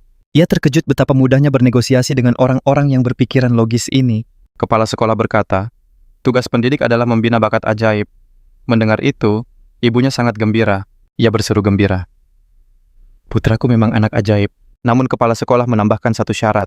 Ia mengingatkannya bahwa pesta perpisahan adalah tugas penting, jadi ia harus pamit dengan benar pada semuanya. Beberapa hari kemudian, pesta perpisahan untuknya digelar di kelas bintang lengkap dengan spanduk perayaan. Teman-teman sekelasnya langsung mengerubunginya menunjukkan kesedihan karena tak bisa bermain bersama lagi. Keringat membasahi dahinya, ia meminta maaf merasa sedikit kewalahan oleh semua perhatian itu. Anak-anak perempuan tampak sangat sedih. Mereka meminta satu permainan terakhir dan saling bertukar kontak. Salah satu gadis bahkan sampai berdiri berjinjit. Keinginannya untuk tetap terhubung terlihat begitu tulus. Sang Archmage yang berinkarnasi sedikit terkejut tak terbiasa dengan interaksi sosial seperti ini. Sementara itu, teman yang ia tolong berdiri di antara kerumunan. Ekspresinya menunjukkan kesedihan bercampur tekad. Ia pun memanggil temannya. Dengan suara mantap, ia berjanji akan melakukan yang terbaik terinspirasi oleh kata-kata sahabatnya. Archmage muda itu tersenyum hangat senang melihat pengaruh positif yang ia berikan pada teman barunya. Sementara itu, Zaizen dan kawan-kawannya duduk lesu di bangku dengan tatapan kalah. Anak yang dulu dirundung itu menghampiri mereka. Bayangannya membuat ketiganya kaget. Zaizen pun bertanya, "Mau apa engkau?" Suaranya terdengar kesal sekaligus penasaran. Anak itu balas menatapnya, wajahnya penuh tekad siap untuk mengatakan yang sebenarnya. Ia berkata pada Zaizen bahwa ia selalu dipukul diam-diam dan memintanya untuk berhenti. Zaizen marah mendengarnya, tapi anak itu tetap berdiri teguh dengan tekad yang tak tergoyahkan. Ia lalu menegaskan bahwa di taman kanak-kanak semua orang setara tanpa memandang kekayaan. Teman-teman Zaizen terkejut mendengar hal itu. Mereka menoleh pada pemimpinnya untuk meminta konfirmasi. Karena bingung dan malu, Zaizen dengan terpaksa setuju dan berjanji tak akan merundungnya lagi. Anak laki-laki itu tersenyum puas senang melihat perubahan positif yang berhasil ia ciptakan. Ia kembali pada sahabatnya, keduanya saling bertatapan penuh pengertian dan rasa hormat. Ia mengacukan jempol isyarat keyakinan bahwa dunia ini penuh dengan potensi. Sang Archmage yang berinkarnasi setuju dalam hati, tahu bahwa setiap orang bisa berubah menjadi lebih baik. 6 bulan kemudian, sebuah bangunan megah berdiri dengan spanduk Akademi Penyihir Ki. Archmage muda itu kini mengenakan setelan rapi berdiri di gerbang megah bersama orang tuanya. Ia menoleh pada mereka dengan tatapan percaya diri dan berkata, "Aku masuk dulu." Orang tuanya mendoakan yang terbaik untuknya, menyemangatinya untuk santai dan melakukan yang terbaik saat ujian masuk. Ia pun melangkah maju berpikir akan melakukan seperti biasanya. Orang tuanya menatap bangga saat ia menaiki tangga akademi, siap memulai babak baru dalam hidupnya. Akademi Keo adalah institusi bergengsi yang mencetak para penyihir masa depan. Akademi yang terkenal di seluruh dunia ini telah menghasilkan penyihir elit yang aktif di Institut Sir. Archmage muda itu tahu langkah pertamanya adalah masuk ke akademi bergengsi ini. Saat ia berdiri bersama orang tuanya, seorang pria berwajah tegas mengamatinya dari kejauhan. Pria itu mengenalinya kaget melihat seorang bangsawan yang jatuh mengikuti ujian di sekolah elit. Ia menunjuk ke arah putranya menyebutnya sebagai aib keluarga dan pemandangan yang tak menyenangkan. Namun Archmage yang berinkarnasi tak menyadari tatapan sinis itu, fokusnya hanya pada jalan di depannya. Ia memasuki aula besar yang penuh dengan kandidat muda lainnya, bersaing untuk mendapatkan tempat di akademi. Ia pun duduk di antara mereka. Wajahnya tampak tenang menanti ujian dimulai. Seorang pengawas lalu mengumumkan dimulainya ujian masuk tahun 2030. Ia berkata bahwa masa depan dunia ada di pundak mereka dan mendorong mereka untuk menjadi penyihir terhebat. Semua siswa menjawab serempak, suara mereka penuh tekad dan semangat yang membara. Pengawas itu meletakkan tangan di dadanya, menambahkan bahwa semua usaha mereka ada di bawah bimbingan Kaisar Dunia. Namun saat nama Kaisar disebut ekspresi Archmage muda, itu langsung menjadi gelap. Kilatan amarah muncul di matanya. Tangannya terkepal, nama kakaknya yang berbahaya terngiang di kepalanya. Teringat akan Sofia dan keturunannya, sorot matanya menajam bertekad untuk menghadapi mereka semua. Dengan senyum penuh percaya diri, ia menantang warisan saudaranya dalam hati, menyuruh mereka menunggunya. Dan kini, ia melangkah di lorong memegang jadwal ujian di tangannya yang berisi tes bakat sihir, tes akademik, dan pertarungan pura-pura. Baginya tantangan ini terlalu mudah, ia yakin bisa lulus dengan nilai yang sempurna. Saat berjalan, ia tak sengaja menabrak siswa lain. Sebuah insiden kecil yang menyulut persaingan baru. Siswa itu, putra dari pria berwajah tegas tadi, membentaknya dengan marah untuk melihat jalan. Dengan postur menjulang, ia menatap rendah sang Archmage muda dengan tatapan penuh cemooh, menegaskan dominasinya. Sang Archmage reinkarnasi segera meminta maaf. Ia tahu membuat keributan bukanlah langkah yang cerdas. Ia juga sadar pemuda itu punya banyak pengikut, menjadikannya musuh hanya akan menambah masalah. Pemuda itu mencibir memanggilnya si pendek dan meremehkan kesempatannya untuk lulus ujian. Ia lalu pergi bersama teman-temannya, menyebut sang Archmage aib keluarga, meninggalkannya dalam keheningan. Ujian tahap pertama adalah penilaian sihir yang diadakan di sebuah lapangan terbuka yang luas. Para kandidat lain sibuk berlatih sihir, menciptakan bola-bola cahaya dan lingkaran energi. Salah satu dari mereka melepas sihir dahsyat yang nyaris mengenai target untuk memamerkan keahliannya. Sang Archmage reinkarnasi hanya mengamati dari samping dengan ekspresi yang tenang dan penuh perhitungan. Ia sedikit terkesan dengan tingkat kemampuan sihir yang dimiliki para kandidat lain. Tiba-tiba pemuda arogan dari sebelumnya muncul di hadapannya dengan ekspresi sombong. Ia berdiri di hadapannya dengan sorot mata penuh tantangan, seolah siap memamerkan kekuatannya. Ia mengejeknya, menyebutnya bangsawan jatuh yang memalukan nama keluarga. Archmage muda itu tertegun mendengarnya. Kata-kata bangsawan jatuh dan aib keluarga terus terngiang di benaknya. Pemuda itu melanjutkan serangannya, mengejek ayahnya yang baik hati namun penyakitan dan semakin miskin. Ia lalu mendeklarasikan bahwa hanya orang sepertinya yang pantas di akademi ini dan menyuruhnya untuk melihat baik-baik. Ia mengambil posisi memusatkan energi sihirnya saat ia bersiap merapal mantra pemanggil roh api. Lingkaran sihir merah menyala terbentuk saat ia merapal mantra, lalu melepaskan bola api yang dahsyat. Bola api raksasa melesat melintasi lapangan. Ledakan besar terjadi saat mengenai target, membuat puing-puing berhamburan. Pengukur kekuatan di target langsung mencapai batas maksimal, menunjukkan kekuatan serangan yang luar biasa. Para siswa dan pengawas ujian terperangah. Mata mereka terbelalak tak percaya melihat kekuatan itu. Mereka berbisik bertanya-tanya, apa ini benar ujian tingkat dasar? Karena sihirnya sudah setara tingkat menengah.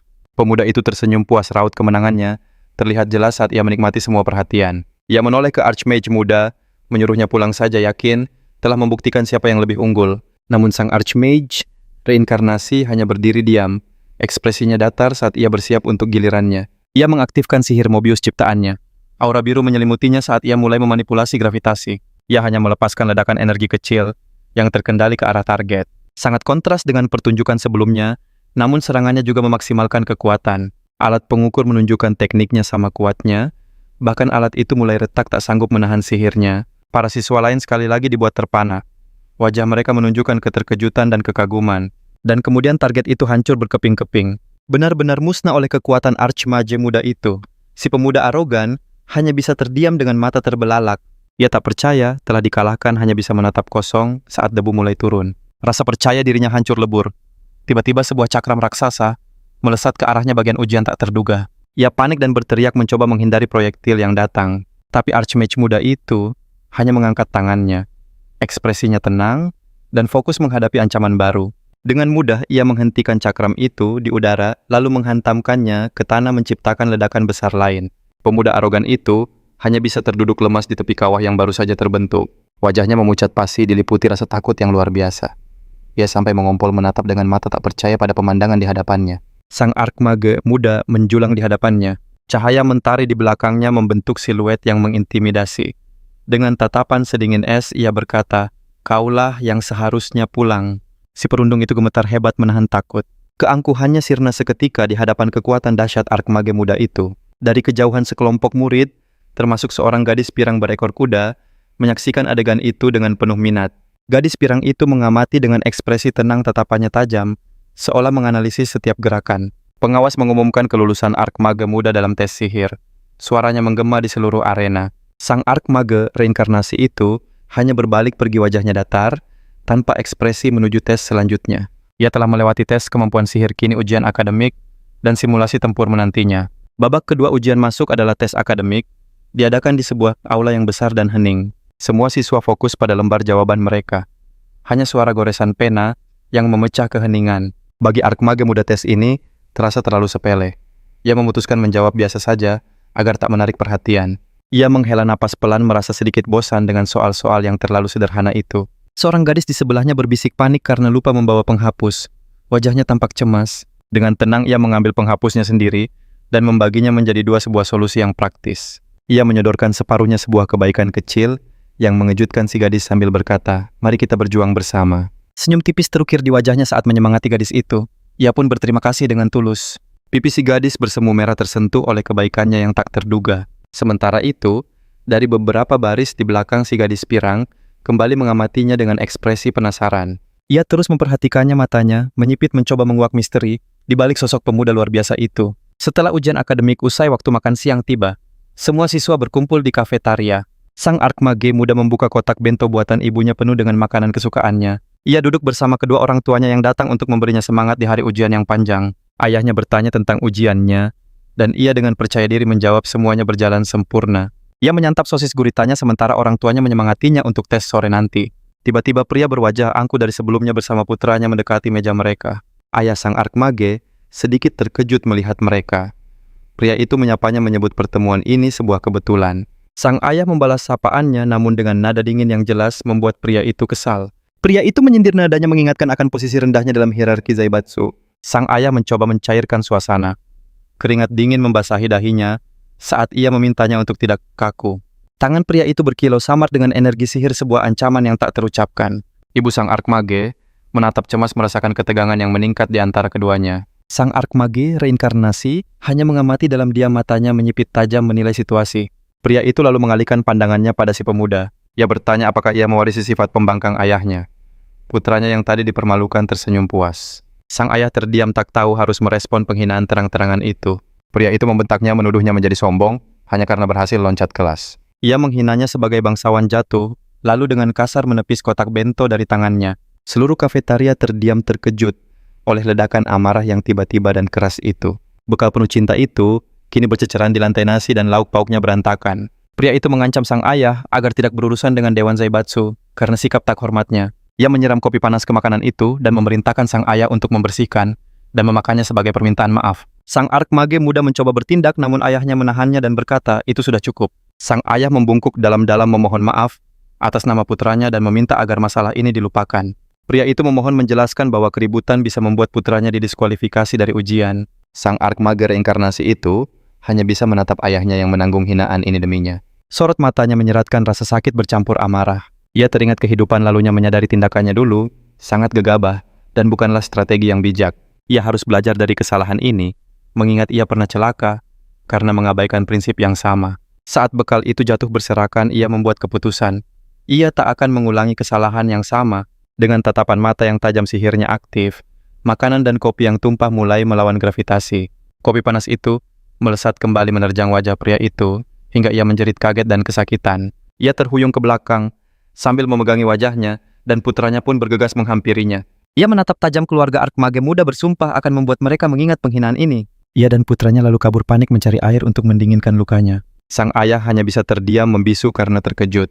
Pikirannya sulit mencerna kejadian aneh barusan, hingga sang archmage muda memanggilnya dengan senyum tenang. Dia menyarankan agar mereka pindah tempat untuk makan, membuat ayahnya semakin bingung menatapnya. Dan tiba-tiba kotak bekal itu kembali utuh di atas meja, terisi penuh makanan lezat seperti sedia kala. Bocah itu mengalihkan pertanyaan ayahnya, berkata ingin makan di halaman sambil menatap langit. Orang tuanya hanya terdiam terpaku menyaksikannya. Pikiran mereka masih terguncang oleh kejadian tak terduga dan kekuatan tersembunyi putra mereka. Bagian terakhir ujian masuk adalah simulasi pertarungan di sebuah koliseum megah yang riuh. Para penonton yang dipenuhi keluarga kandidat dengan semangat menyaksikan para penyihir muda bertarung.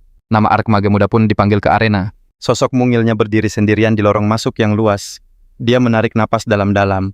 Wajahnya menunjukkan tekad yang tenang saat bersiap menghadapi tantangan terakhir dan melangkah ke arena. Gema langkah kakinya terdengar saat ia menuju ke tengah. Ia melihat kerumunan yang bersorak sedikit terkejut. Lawannya diumumkan, Karasum Yamabuki, anak laki-laki yang tadi mengejeknya. Sang Arkmage tak terkejut, senyum tipis terukir di wajahnya. Ia tahu laga ini akan menarik sementara orang tuanya tegang di tribun. Wajah mereka dipenuhi kekhawatiran saat melihat lawan putra mereka adalah bocah itu. Bocah itu menyombongkan diri bahwa ayahnya telah menyuap lawan asli Arkmage dan ia meletakkan buku-buku jarinya. Ekspresi arogan dan percaya diri terpancar jelas di wajahnya saat bersiap bertarung. Ia berpikir pertarungan pura-pura ini akan jadi kemenangan yang mudah baginya. Sang Arkmage muda setuju bertarung dengan senyum sinis. Ia berkata sudah waktunya untuk memulai. Dia lalu mengejek lawannya dengan sebutan yang merendahkan. Teringat pertemuan sebelumnya, bocah itu menjadi sangat marah karena hinaan tersebut. Wajahnya memerah padam berteriak akan menghabisinya. Dia bilang akan mengalahkan si bodoh itu dengan kecurangannya sendiri. Tatapan matanya penuh kebencian. Ia memamerkan gelang sihir pemberian ayahnya, sebuah benda kuat yang akan memberinya keuntungan yang tidak adil. Gelang itu adalah alat sihir dahsyat yang bisa meningkatkan kekuatan sihir pemakainya 10 kali lipat. Arkmage muda itu hanya menyeringai. Kepercayaan dirinya tak tergoyahkan, siap menghadapi lawannya yang terlalu percaya diri dan curang. Gelang sihir itu adalah artefak peringkat A, senilai 250.000 item langka dari monster tingkat tinggi. Dan dia yakin para penguji yang telah disuap akan menutup mata terhadap penggunaan item kuat itu. Gelang itu bersinar dengan cahaya yang sangat kuat. Saat kekuatannya aktif, gelombang energi sihir dahsyat mengalir dalam dirinya. Ia memanggil roh api salamander lagi. Kekuatannya kini berlipat ganda berkat artefak sihir itu. Ia melepaskan api raksasa yang menelan seluruh arena. Ia menatap lawannya dengan tajam, yakin lawannya akan hangus oleh serangan dahsyat itu. Penonton pun gempar terpana oleh kekuatan luar biasa yang sudah setara dengan level mahasiswa. Dari tribun sang ayah tersenyum puas senang melihat putranya memamerkan kekuatan dahsyat.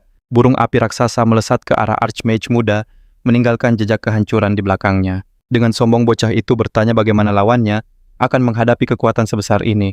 Asap dan debu tebal menyelimuti arena menyembunyikan akibat dari bentrokan itu. Namun saat asap menipis, sepasang mata merah muda bersinar, tampak tanpa luka sedikit pun. Sang Archmage reinkarnasi berdiri tegak di tengah arena dikelilingi aura energi pink dan biru.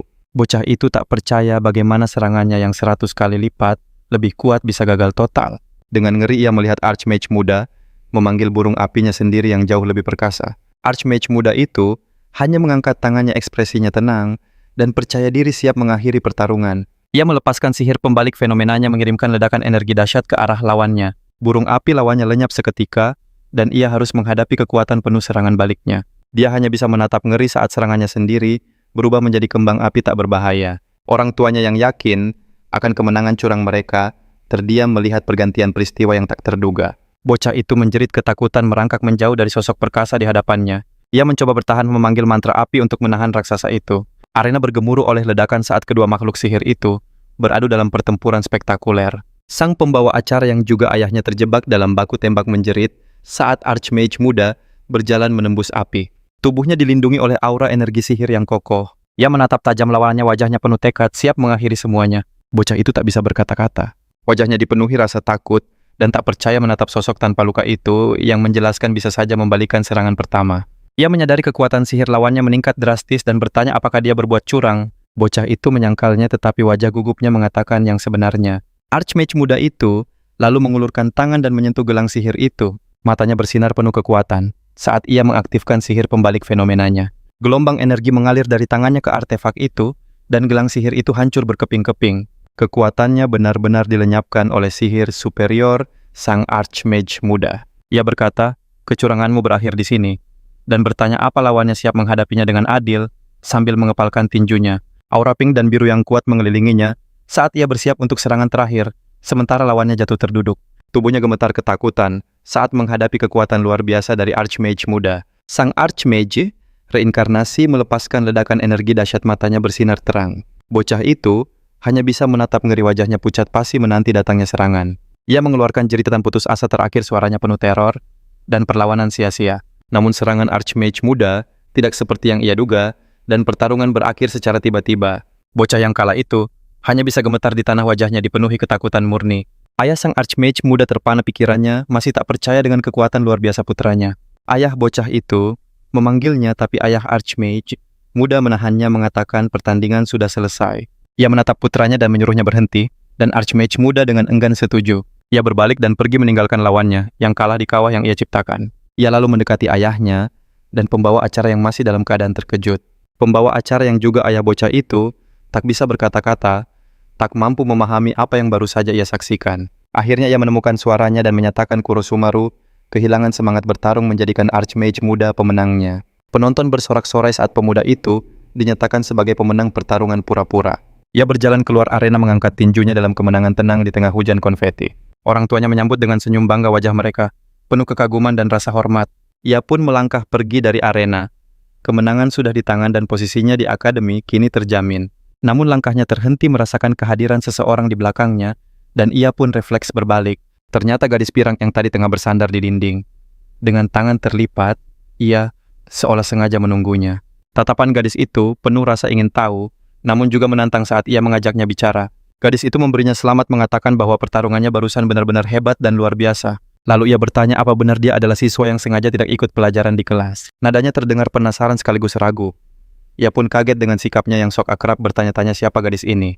Ia membenarkan hal itu, dan gadis tersebut terus saja mencecarnya dengan berbagai pertanyaan. Minat gadis itu jelas terpancing. Namun tiba-tiba pandangannya kabur, dan kepalanya terasa sangat pusing.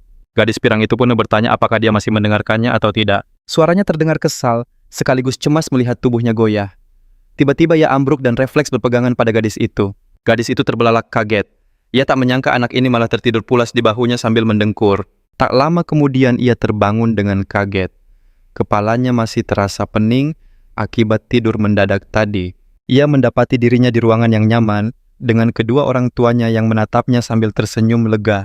Dengan bingung ia menyapa mereka, lalu bertanya sedang ada di mana, karena tempat itu terasa asing baginya. Pengawas ujian senior juga ada di sana.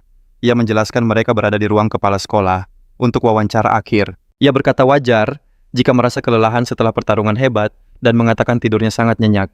Sang ayah menambahkan mereka sempat cemas karena ia tak kunjung kembali ke area pengamatan usai bertarung. Penyihir agung muda itu pun dengan menyesal meminta maaf kepada ayahnya. Butir keringat muncul di wajahnya, merasa sedikit malu. Kepala sekolah hanya mengangguk paham dengan ekspresi tenang dan meyakinkan kepala sekolah pun bersiap untuk memulai wawancaranya.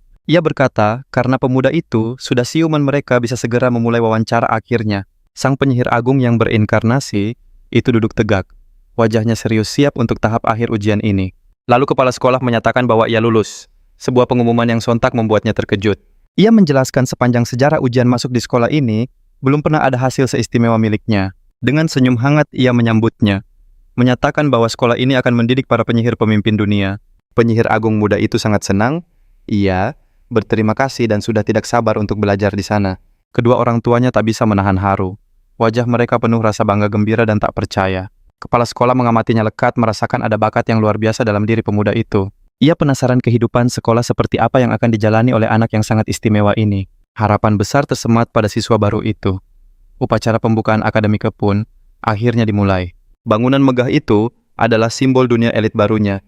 Penyihir agung muda itu berjalan di antara siswa lain. Seragam barunya membuatnya tampak menonjol. Ia mengamati sekeliling, menatap teman-teman sekelasnya. Matanya memancarkan tekad dan rasa ingin tahu. Dari kejauhan ayah dan ibunya melambai padanya. Wajah keduanya berseri penuh bangga dan sukacita. Ia membalas dengan senyum kecil penuh percaya diri. Itu adalah janji tak terucap untuk berhasil. Namun langkahnya terhenti saat matanya menangkap sepatu yang ia kenali. Saat ia mendongak, ternyata itu adalah gadis pirang dari ujian masuk tempo hari. Ekspresinya masih sama serius dan intens.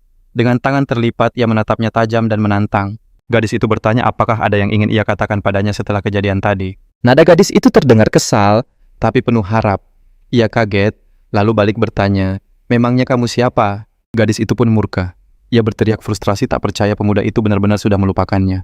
Sekilas ia teringat saat ambruk dan berpegangan padanya, tapi namanya ia benar-benar tidak ingat. Dengan bingung ia bertanya apa maksud dari perkataan gadis itu barusan. Rasa bingungnya justru membuat gadis itu makin kesal dan menyebutnya anak kecil yang bodoh. Gadis itu tak habis pikir ia melupakan pertemuan pertama mereka. Menurutnya dia ini anak yang aneh. Ucapannya terdengar kesal, namun juga menyimpan sedikit kekaguman. Tapi dengan nada yang tiba-tiba berubah, dia justru bilang pemuda itu cocok jadi pasangannya. Dia mengamati semua tindakannya dari sihirnya, saat ujian hingga belas kasihannya pada lawan. Pemuda itu terkejut karena diperhatikan, sedetail itu raut wajahnya tampak kaget. Dia memujinya mengatakan pemuda itu punya sihir kecerdasan dan jiwa ksatria yang mulia. Lalu dengan pose dramatis, dia menyatakan pemuda itu pantas jadi ksatrianya sebuah lamaran yang membuatnya terdiam. Dia sampai tak bisa berkata-kata. Keringat dingin mengalir di wajahnya saat mencerna lamaran itu. Dengan polosnya pemuda itu malah bertanya apakah gadis itu seorang penguntit. Pertanyaan itu membuat si gadis pirang marah dan adegan pun beralih ke upacara pembukaan. Kepala sekolah berpidato menyemangati para murid untuk belajar giat demi kedamaian dunia. Para siswa mendengarkan dengan saksama, wajah mereka penuh semangat dan tekad baru. Kepala sekolah lalu memanggil perwakilan siswa sang penyihir muda, bersiap naik ke podium. Para siswa lain mulai berbisik-bisik di antara mereka. Mereka kaget perwakilannya adalah siswa akselerasi yang sempat tertidur usai latih tanding. Gadis pirang itu menghitung mundur dengan penuh antisipasi menantikan pidatonya. Penyihir muda itu berdiri di podium, dengan sedikit gugup bersiap berpidato di hadapan semua orang. Suaranya yang tenang menggema berjanji akan mengabdikan diri untuk membawa perdamaian dunia. Para siswa lain tersentuh mendengar kata-katanya yang tulus. Wajah mereka dipenuhi kekaguman, tapi tiba-tiba dia menambahkan pernyataan yang mengejutkan. Dia menantang siapapun yang merasa terkuat di sekolah untuk menemuinya sepulang sekolah. Dan gadis pirang itu terpana oleh keberaniannya yang luar biasa. Matanya terbelalak kaget sekaligus geli, apalagi saat dia menyuruh mereka bertarung tanpa ragu. Para siswa lain menjadi gempar, benar-benar bingung dengan deklarasi perangnya yang tiba-tiba. Namun kepala sekolah hanya tersenyum tipis, seolah tertarik dengan keberaniannya. Sang penyihir muda tak mau membuang waktu ini, adalah cara tercepat untuk membuktikan kekuatannya. Sepulang sekolah, sang penyihir dan gadis pirang itu berjalan keluar dari gedung akademi bersama. Dia bertanya apa pemuda itu yakin dengan tantangannya, terdengar nada khawatir dalam suaranya. Dia menegaskan keyakinannya, menjelaskan kalau dia hanya ingin mengambil jalan pintas tercepat. Gadis itu bingung, namun sebelum sempat bertanya, dia merasakan sebuah serangan datang. Dengan sigap pemuda itu mendorongnya dan mengeluarkan perisai sihir untuk menahan ledakan energi. Gadis pirang itu terperanjat oleh serangan yang begitu mendadak. Jantungnya berdebar kencang, sementara sang penyihir muda berdiri melindunginya di depan. Perisai sihirnya masih aktif saat dia berhadapan dengan sekelompok kakak kelas yang arogan. Dia justru tersenyum, raut wajahnya tampak puas karena ada yang menerima tantangannya. Ketua kelompok itu memuji pertahanannya dengan nada yang sombong dan meremehkan. Lalu dia menyatakan datang untuk memberinya pelajaran, matanya berkilat penuh agresi. Dia mengancam akan mengajari junior itu tentang tata krama sekolah dengan cara mereka sendiri. Sang penyihir reinkarnasi itu hanya menyeringai, ekspresinya terlihat geli karena dia sama sekali tidak takut, malah senang deklarasinya direspons begitu cepat. Kedua kelompok saling berhadapan di halaman, ketegangan di antara mereka terasa begitu pekat.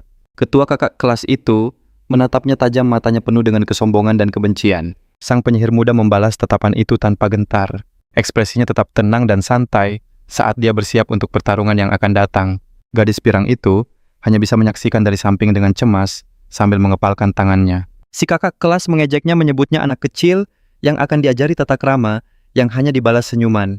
Keyakinannya tak sedikit pun goyah. Tepat saat pertarungan akan pecah, Arkmage muda itu tersadar. Dia berseru, "Sudah waktunya makan malam," membuat lawannya terheran-heran. Para senior kebingungan dengan perubahan sikapnya, mendesaknya untuk segera bertarung. Dia menjelaskan ada aturan makan malam keluarga dan orang tuanya akan marah jika dia terlambat. Sang ketua senior murka, merasa dipermainkan dan bersumpah akan memberinya pelajaran. Ketiga senior itu serentak melepaskan sihir, meluncurkan serangan dahsyat ke arahnya. Namun sang archmage reinkarnasi itu hanya mengangkat tangannya dengan santai, dengan ekspresi tenang dan penuh percaya diri. Dia mengaktifkan sihir pembalik Melbios, menciptakan pusaran energi yang menangkap serangan mereka. Ledakan sihir warna-warni terperangkap dalam pusaran. Kekuatan mereka lenyap ditelan oleh mantra yang jauh lebih unggul. Sang ketua senior berteriak tak percaya. Sihirnya ditelan pusaran aneh itu, sementara si pemuda berdiri tak terluka di tengah badai energi. Kemudian dia melepaskan energi itu, membalikannya kembali ke arah para senior yang terkejut. Sebuah pusaran sihir dahsyat melesat ke arah mereka. Arus kekuatan yang tak terduga membuat mereka hanya bisa menatap ngeri.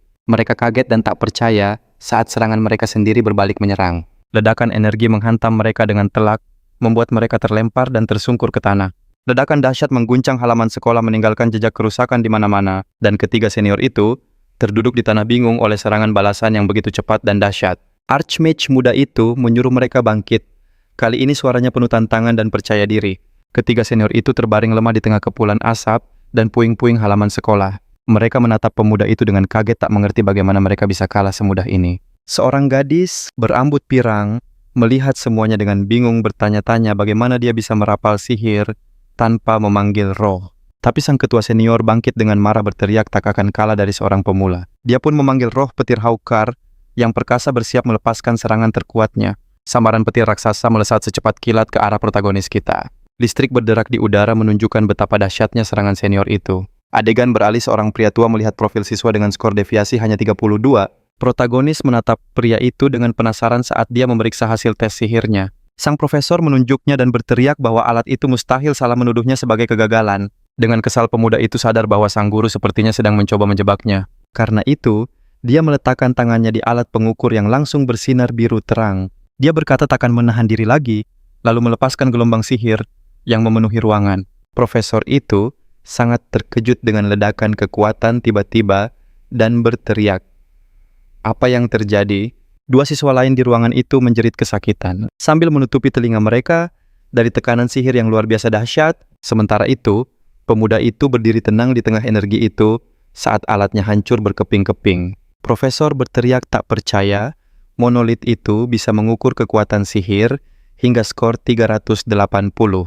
Dia lalu menatap kepingan alat sihir berharga itu di meja, benar-benar tak bisa berkata-kata. Dengan senyum tipis, sang protagonis hanya berkata akan pergi dan bersiap melangkah. Dia pun berbalik pergi meninggalkan guru dan siswa yang kebingungan. Kembali di kelas, dia duduk dengan wajah serius. Gadis pirang itu tiba-tiba meraih pergelangan tangannya. Apa kamu yang merusak alat ukur itu? Adegan kembali ke pertarungan. Dia mengangkat tangannya untuk menahan sambaran petir yang datang. Senior itu sangat terkejut melihat serangan petir dahsyatnya berhenti di udara. Dia berteriak tak percaya, menyadari si anak baru berhasil membuat perisai pelindung tepat waktu. Protagonis kita diselimuti perisai energi biru yang dengan mudah menahan serangan listrik itu. Model dengan tatapan tajam melawannya, berpikir keras sembari menahan gempuran. Saat sang veteran terdesak, pemuda itu tiba-tiba muncul di hadapannya, membuatnya terperangah. Sebuah sentuhan ringan dan sihir pembalikan membius pun diaktifkan. Dari kejauhan, gadis pirang itu melihat pemuda itu bersiap membalikan kekuatan sihir lawannya. Kembali ke ruangan, pemuda itu pura-pura bingung, menyangkal tahu apapun yang ditanggapi dengan santai. Namun kini, takdir menempatkannya sebagai siswa dengan peringkat terendah di akademi. Dengan senyum penuh percaya diri, ia berkata akan menemukan caranya, tak perlu cemas. Papan pengumuman menginformasikan nilai para siswa telah dievaluasi ulang dengan perangkat sekunder. Seorang guru lalu menjelaskan gelang yang diterima semua siswa punya nama resmi. Perangkat itu akan memantau dan mengevaluasi sihir mereka selama 360 hari penuh. Sang guru menegaskan peringkat evaluasi inilah yang akan menentukan hierarki mereka di sekolah. Kembali ke pertarungan, serangan sang veteran berbalik mengenainya dengan kekuatan penuh. Ia telak terkena sihir petirnya sendiri, tak mampu menahan serangan tiba-tiba itu. Matanya memutih tanda kekalahannya. Sang veteran Koruno tumbang ke tanah. Teman-temannya panik memanggil namanya. Pemuda itu menjelaskan ia sengaja meminimalkan pantulan kekuatan agar lawannya tak terluka parah. Ia meyakinkan mereka teman mereka hanya akan merasakan kebasahan saat. Keduanya pun merasa lega. Sambil tersenyum, pemuda itu berterima kasih atas pertarungannya dan berharap bisa bekerja sama dengan mereka, para senpainya. Malam harinya, pemuda itu menikmati makan malam bersama kedua orang tuanya. Saat pelayan menyajikan hidangan, orang tuanya bertanya tentang hari pertamanya di sekolah barunya. Ia menjawab ya, dan merasa bisa berteman baik dengan semua orang tanpa kesulitan. Orang tuanya gembira mendengarnya dan menyemangatinya untuk terus belajar dengan giat. Tepat pada saat itu, pemuda itu bertanya pada ayahnya sesuatu yang penting mengenai sistem di sekolah. Ia bertanya apakah ada sistem loncat kelas di tingkat dasar, seperti yang tertera di pamflet. Orang tuanya terkejut, tak menyangka ia ingin melompati kelas lagi. Adegan pun beralih ke ruang kelas. Ia berpikir dengan skor deviasi 232, ia tak punya pilihan selain mendaki peringkat lagi. Guru lalu menyuruh semua siswa ke halaman untuk tes fisik. Pemuda itu sedikit cemas karena fisik bukanlah keunggulannya. Seluruh siswa berkumpul di halaman sekolah yang luas bersiap untuk tes kebugaran. Tak lama berselang, pemuda itu sudah terengah-engah kelelahan, menunjukkan staminanya yang rendah. Gadis pirang itu menghampirinya menanyakan keadaannya dan mengingatkan posisinya di urutan terakhir saat lomba lari. Ia menjawab ada sedikit masalah. Gadis itu tersenyum menyadari sang pemuda juga punya kelemahan. Aku tak bisa memaksakan tubuh ini, pikirnya. Ia teringat ayah dari Asuka yang asli memang punya fisik yang lemah. Ia pun menyimpulkan fisiknya yang lemah ini kemungkinan besar turunan dari sang ayah. Gadis pirang itu bertanya bagaimana ia bisa jadi rekannya dengan fisik selemah itu. Ia hanya bisa bingung. Gadis itu tampak kesal karena ia lupa lalu mengingatkannya soal lamarannya untuk menjadi ksatria pelindungnya. Seketika itu juga, Pemuda itu akhirnya teringat pertemuan mereka sebelumnya dan permintaan gadis itu yang terdengar mustahil. Ia menanyakan jawabannya, namun dengan tatapan yakin ia berkata sudah tahu apa keputusannya. Pemuda itu semakin bingung. Ia tak mengerti maksud dari sikap teman sekelasnya itu. Kembali ke meja makan, sang ayah bertanya, apakah semua ini karena gadis bernama Alice? Pemuda itu pun menegaskan akan melakukan yang terbaik, karena hidup ini penuh tantangan yang berharga. Ayahnya begitu gembira hingga menyuruh pelayan menyiapkan nasi merah untuk merayakan tekad putranya. Ibunya Alice tersenyum, dan berkata sekali putranya memutuskan, ia tak akan pernah goyah. Pikirnya, tingkat dasar ini terlalu mudah bagiku. Aku akan segera melampauinya. Pagi berikutnya, sebuah akademi megah berdiri kokoh tempat para siswa elit menempa bakat mereka. Di dalam kelas, desas-desus menyebar cepat soal murid baru yang menaklukkan para senior kemarin. Bahkan para guru kabarnya sampai melaporkan insiden tersebut ke pihak administrasi sekolah. Tak peduli dengan gosip itu, protagonis kita mendekati gadis pirang itu dan menanyakan namanya. Gadis itu tersipu menjawab namanya Arisu, tapi langsung kesal karena si cowok tak tahu dan mengatainya bodoh. Lalu ia memperkenalkan diri sebagai Lizette dan menuntut agar namanya terukir selamanya di hati pemuda itu. Lizette bilang, dialah gadis anggun yang akan dilayani olehnya, tapi pemuda itu hanya memasang wajah jenuh. Lizette pun kembali mendesak jawaban soal tawarannya untuk menjadikan si pemuda ksatria pribadinya. Namun pemuda itu tampak teralihkan oleh hal lain, membuat Lizette semakin kesal. Ia terpaku pada layar sistem misi dan bertanya-tanya apa itu. Lalu, Lizette menjelaskan, mereka harus menyelesaikan misi sebagai tim, walau ada yang cemas, itu akan menjadikan mereka target. Suasana beralih ke ruang kelas tempat para siswa berkumpul untuk hari pertama sekolah yang sesungguhnya. Sang guru meminta semua tenang dan mengumumkan dimulainya kelas reguler untuk siswa tahun pertama hari ini. Ia menjelaskan tentang kurikulum akademi yang ketat dirancang untuk melahirkan penyihir terhebat generasi ini. Dengan tatapan tajam, sang guru memperingatkan bahwa mulai sekarang setiap gerak-gerik mereka akan selalu dalam pengawasan. Penilaian meliputi kelas harian riset sihir hingga eksplorasi dungeon. Suasana tegang pun menyelimuti para siswa. Selain itu, akan ada ujian tulis rutin tes sihir praktik dan juga duel sihir.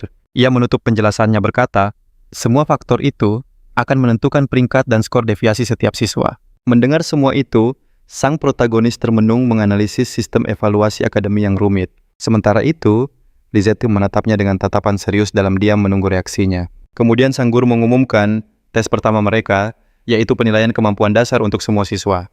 Para siswa diminta mengenakan gelang khusus, lalu mengulurkan tangan ke perangkat sihir di depan. Beberapa siswi menatap perangkat itu dengan cemas bersiap untuk ujian resmi pertama mereka. Seorang siswi meletakkan tangannya di atas lingkaran sihir, mengaktifkan alat pengukur kekuatan itu. Alat itu memproyeksikan sebuah layar menampilkan data sihir, seperti level dan kemampuan sang siswi. Layar holografik biru bersinar terang, merinci kekuatan siswa yang sedang dievaluasi. Setelah selesai, gadis itu tampak lega, sekaligus lelah menandakan proses itu cukup menguras energi. Guru lalu memanggil nama berikutnya Asuka. Kini giliran sang protagonis untuk diuji. Dalam hatinya ia bergumam kalau ia tidak bisa mengerahkan seluruh kekuatannya di sini. Itu hanya akan menimbulkan masalah pikir-pikirnya. Pandangannya lalu beralih ke papan misi dan ia kaget melihat ada misi lapangan. Ia sadar angka di sebelahnya adalah kredit dan menyelesaikannya akan menaikkan skor deviasi mereka. Dengan itu semua siswa menatap papan pengumuman holografik memutuskan langkah selanjutnya. Siswa lain mulai membentuk tim tak sabar menyelesaikan misi dan menunjukkan yang terbaik. Namun sang protagonis dan Lizette hanya berdiri sendirian, tak ada yang berani mendekati mereka untuk membentuk tim. Lizette pun mengeluh karena semua orang sepertinya takut menganggap mereka sebagai anak bermasalah. Sambil melipat tangan, ia bertanya pada pemuda itu misi mana yang akan ia pilih. Pemuda itu menatap ke atas menganalisis daftar misi yang panjang di papan pengumuman itu. Setelah berpikir sejenak, ia mengangkat jarinya dan menunjuk satu misi yang telah ia pilih. Adegan beralih kembali ke ruang evaluasi saat guru memanggil Asuka dan menyebut soal keributan kemarin. Seseorang berteriak bahwa murid baru itu harus diberi pelajaran atau reputasi sekolah akan hancur karenanya. Kembali ke momen ujian, pemuda itu berdiri di depan alat ukur. Tiba-tiba sesuatu di layar membuatnya terdiam kaget.